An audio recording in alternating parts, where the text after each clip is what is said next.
Hi everybody, I'm Dr. Blake. I hope you're enjoying Kidney Action Week presented by the American Kidney Fund.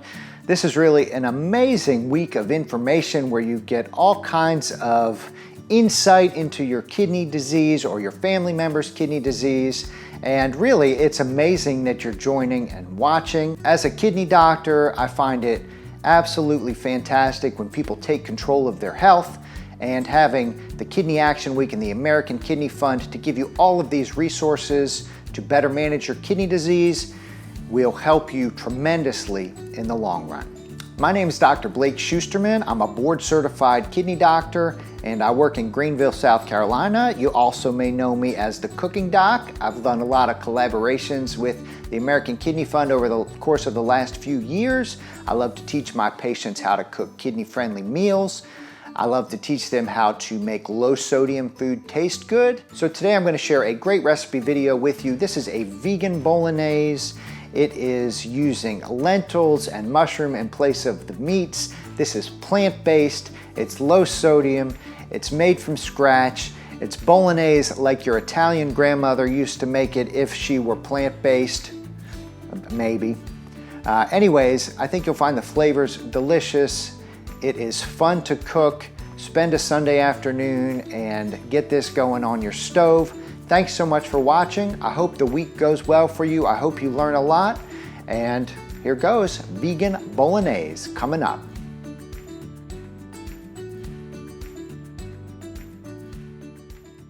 Hey everybody, it's Dr. Blake, the Cooking Doc. I'm so glad you're here today joining me. We've got a really special recipe for you today.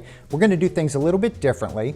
So typically we'll take a short recipe, we'll make it fresh, we'll make it healthy, it'll cook quickly. Today we're going to make something that takes a little bit longer. We're going to develop flavors over a longer period of time, and we're going to make a vegan Bolognese. Typically a Bolognese has a lot of meat in it, right?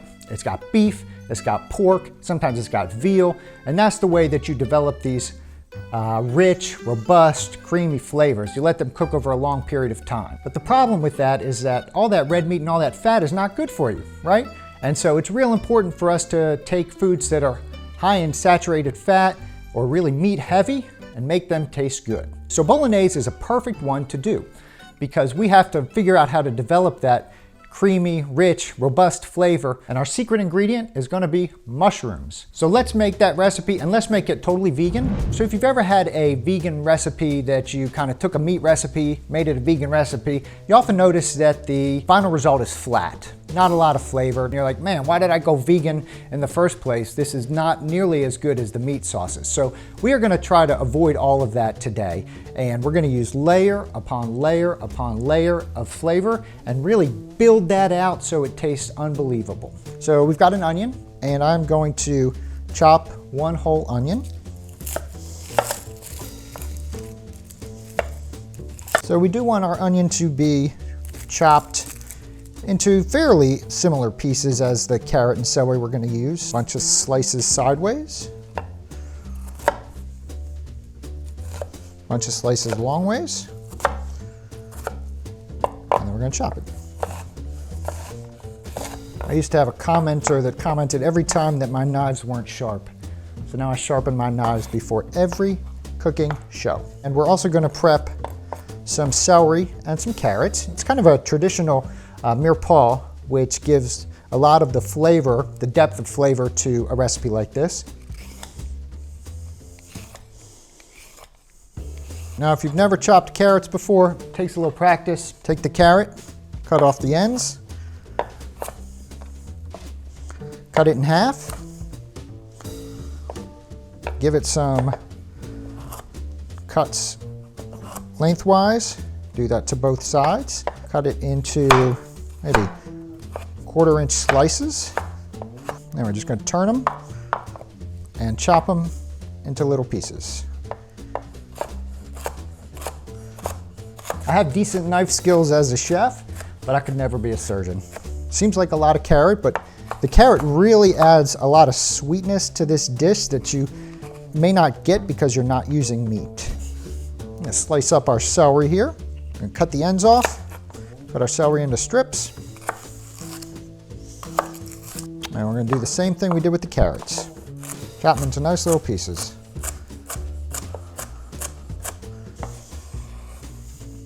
This is gonna be the base of our flavor as we create a delicious taste. And our next ingredient to help us create that robust, delicious flavor is mushrooms. And I've got a ton of shiitake mushrooms to show you. Shiitake mushrooms are very healthy in that they've got antioxidants in them, which may help to decrease inflammation and sometimes help your cells heal. They also are full of a lot of vitamins and minerals that are great additions to your diet. So you think about this, we are substituting shiitake mushrooms, which have all these health beneficial properties, in for meat, which is something that you're trying to cut down on in your diet. And that's what makes this really an unbelievable recipe and a way to convert to a plant-based diet. We're taking out the red meat and we're subbing in a pound of shiitake mushrooms. First thing we're gonna do is we are going to cut off the little tips here, put them to the side, and then just kind of break up the stems and break them in half. And then we're gonna put them in a blender and kind of make them appear like the texture of ground beef. Leave me a comment below if you've ever used shiitake mushrooms or any kind of mushrooms as a substitute for ground beef. The other thing that's great about using mushrooms in this food is mushrooms are one of the foods that are really high in glutamic acid. And that glutamic acid or glutamate is really what gives food its umami flavor. So umami is that part of the flavor that really just makes you want to keep eating more and more. We're actually using two kinds of mushrooms in this dish, shiitake mushrooms, and we're using dried porcini mushrooms. So we're going to take half of those shiitake mushrooms and put them in our food processor. And then we're going to pulse them about 10 to 15 times.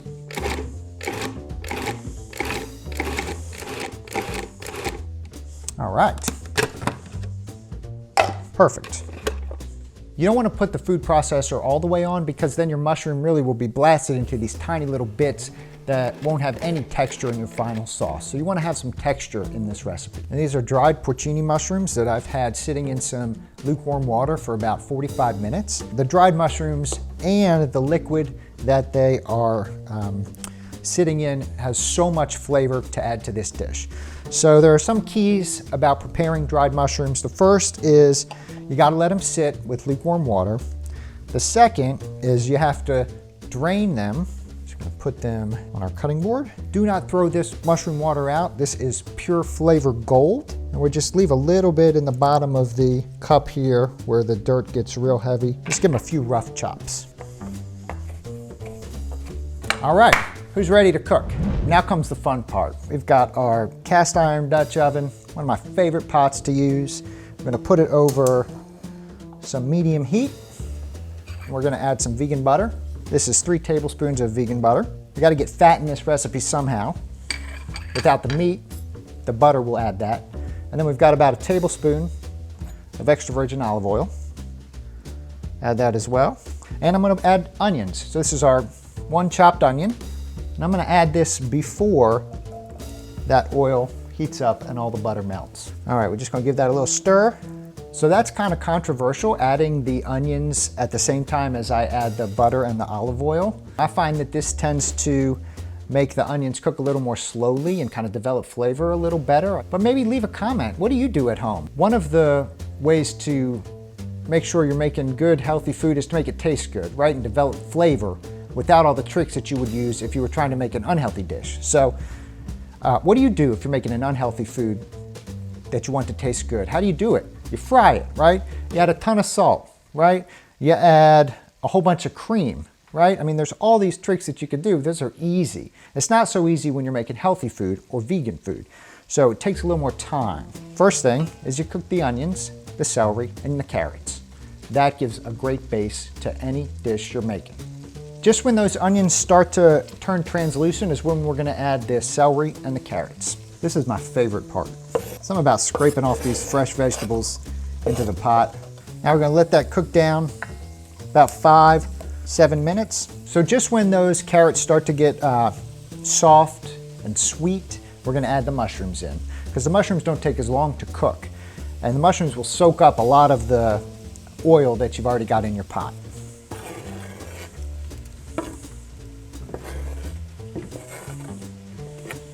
We are going to add a little more olive oil, another tablespoon or so, a pinch of kosher salt,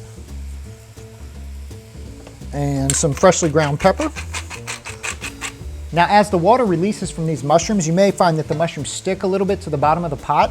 That's okay. That's how you really develop some more flavor, because we're going to be adding a lot of liquid later, and that liquid is going to bring that flavorful taste off the bottom of the pan. Those kind of little browned mushroom bits will add a lot of deep taste to this dish.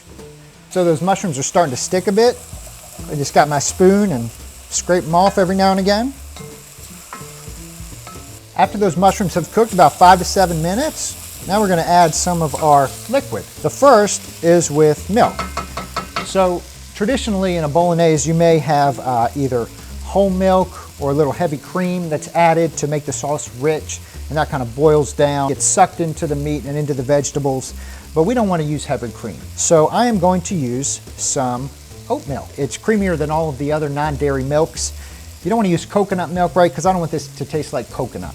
We got a cup of unsweetened oat milk.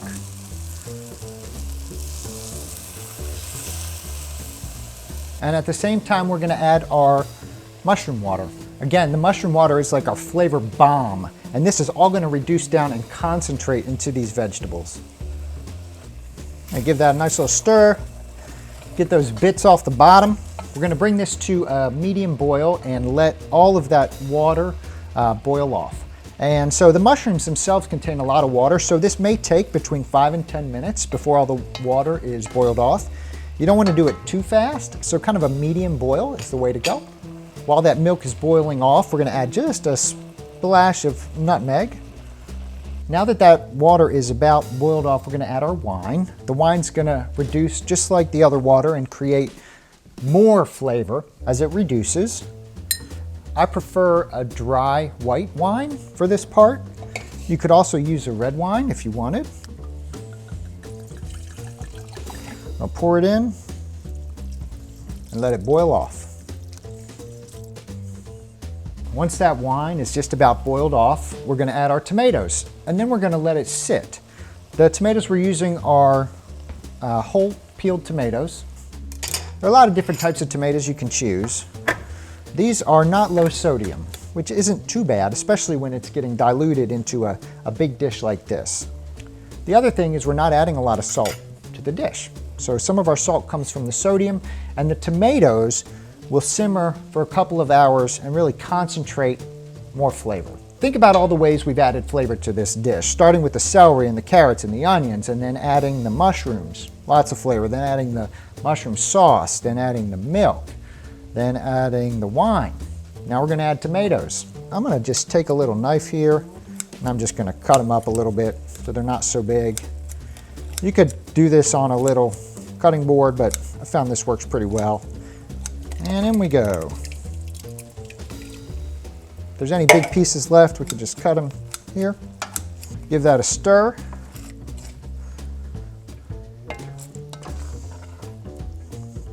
We're going to bring this all the way up to a boil again, so I'm going to turn the heat up. And once that comes to a boil, we are going to turn it back down to a simmer, and we are just going to let it sit. We don't want a heavy boil because then all the water will kind of escape and the flavors won't have a chance to concentrate as well as if we do a slow boil. So this tomato sauce has now been simmering at just barely a simmer for about 2.5 hours. And as you can see, the water and the wine and everything has almost boiled fully out, and we are going to add lentils. The first reason to add lentils here is it gives the dish another texture. These are lentils that are cooked till they're almost done, maybe about 20 minutes. Those lentils will soak up a lot of that tomato flavor, and they will add protein to the dish. They will add some vegetable protein to the dish, make it a little more filling. Lentils are also full of soluble fiber, and soluble fiber is very important to help you maintain healthy gut health and also to help manage your blood sugars if you're diabetic. So we are gonna add 3/4 of a cup of lentils and let that cook another 10 minutes. And then we're gonna be good to go. Right before our sauce is ready to eat, we're gonna start getting our pasta ready to go. Pasta noodles, I'm gonna add in.